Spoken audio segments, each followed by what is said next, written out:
बोल श्री वृंदावन बिहारी लाल की जय। भक्त और भगवान की जय। आइए भक्तों, एक बहुत ही सुंदर प्रसंग की तरफ हम चलते हैं।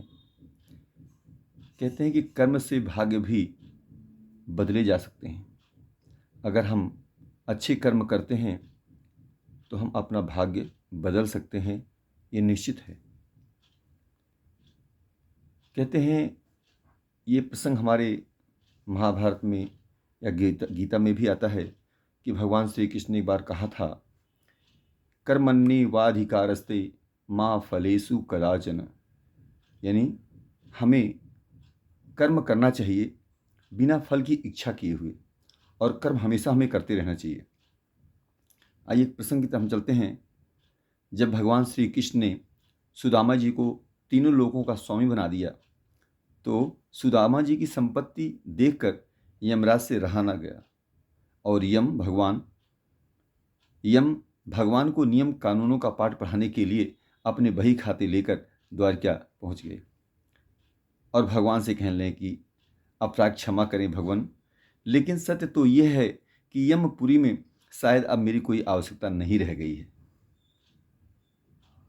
इसलिए मैं पृथ्वी लोक के प्राणियों के कर्मों का बही खाता आपको सौंपने आया हूँ। और इस प्रकार यमराज ने सारे बही खाते भगवान के सामने रख दिए। उनकी इस बातों को सुनकर भगवान मुस्कुराए और बोले, यमराज जी, आखिर ऐसी क्या बात है जो इतना चिंतित लग रहे हैं।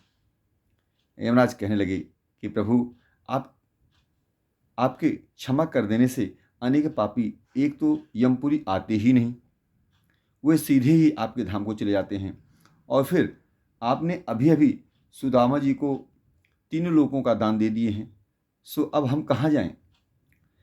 यमराज भगवान से कहने लगे कि हे प्रभु, सुदामा जी के प्रारंभ में तो जीवन भर दरिद्रता ही लिखी हुई थी, लेकिन आपने उन्हें तीनों लोगों की संपत्ति देकर विधि के बनाए हुए विधान को बदल कर रख दिया आपने। तो अब कर्मों की प्रधानता तो लगभग समाप्त ही हो गई है। भगवान बोले कि यम, तुमने कैसे जाना कि सुदामा के भाग्य में आजीवन दरिद्रता का योग है। भगवान का देखो अपने भक्त ऊपर कैसी करुणा है, ये करुणा निधान किस प्रकार से अपने भक्त पर दया करते हैं। यमराज ने अपना बही खाता खोला तो सुदामा जी के भाग्य वाले स्थान पर देखा तो चकित रह गए। देखते हैं कि जहाँ श्री क्षय यानी श्री का क्षय यानी संपत्ति के क्षय लिखा हुआ था, वहाँ स्वयं भगवान श्री कृष्ण ने उन्हीं अक्षरों को उलटकर उनके स्थान पर यक्ष श्री लिख दिया। यानी जहाँ श्री क्षय लिखा हुआ था वहाँ यक्ष श्री लिख दिया, अर्थात कुबेर की संपत्ति। इस पर भगवान बोले कि यमराज, शायद आपकी जानकारी पूरी नहीं है।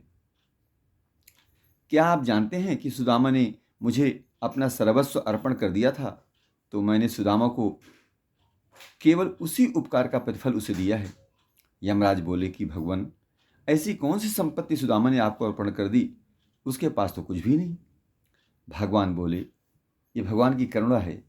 भगवान बोले कि सुदामा ने तो अपनी कुल पूंजी रूप में बड़े ही प्रेम से मुझे चावल अर्पण किए थे, जो मैंने और देवी लक्ष्मी ने बड़े प्रेम से खाए थे, और जो मुझे प्रेम से कुछ खिलाता है उसे संपूर्ण विश्व को भोजन कराने जितना पुण्य प्राप्त होता है, बस उसी का प्रतिफल सुदामा को मैंने दिया है।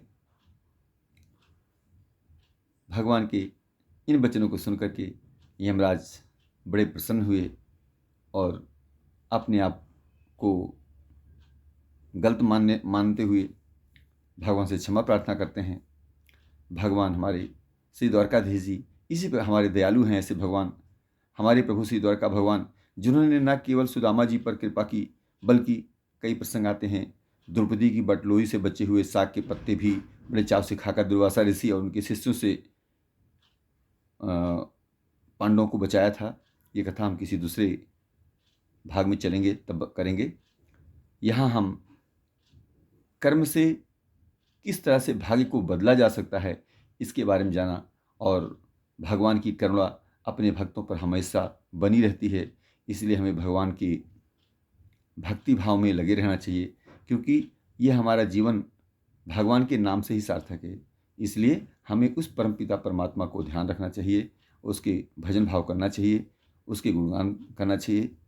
आइए इसी के साथ बोल को द्वारकाधीश भगवान की जय।